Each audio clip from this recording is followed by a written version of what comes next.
Uzun HTML dersidagi 42 qism HTML5dagi SVG va Canvas. Biz oldida SVG va Canvas elementini o'rganib o'tdik. Bu ikki yil o'xshashlar tor ko'rgüchda rasm qurishni qo'llaydi.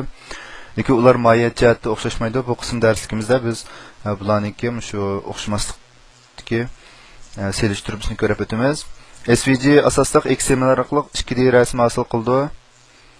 U XML asosli bo'lg'achqa SVG domdagi barliq elementlarni ishlatishga bo'lganligini derak berdi. Uning chizilgan har bir rasm bir obyekt hisoblandi. SVG obyektining xarakterida o'zgarish yuz bersa, tor ko'rgich avtomatik holda rasm hosil qila oladi. Canvas bo'lsa asosliq JavaScript orqali 2D rasmni chizdi. U har bir piksel bo'yicha rasmni hosil qildi.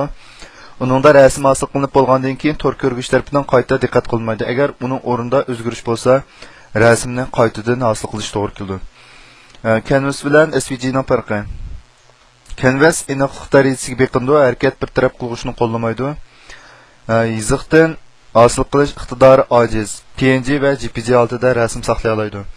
Rasm ko'p bo'lgan o'yin programmalariga shu Canvasni ishlatish pek mos keldi. Bu ko'plagan obyektni qaytalab ishlatishni qo'llaydi.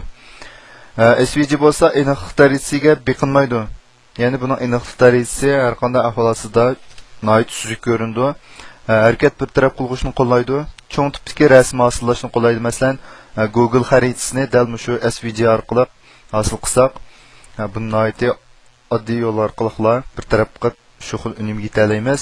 Anaki murakkablik oshgan sira rasm hosilash surati ostlab ketadi.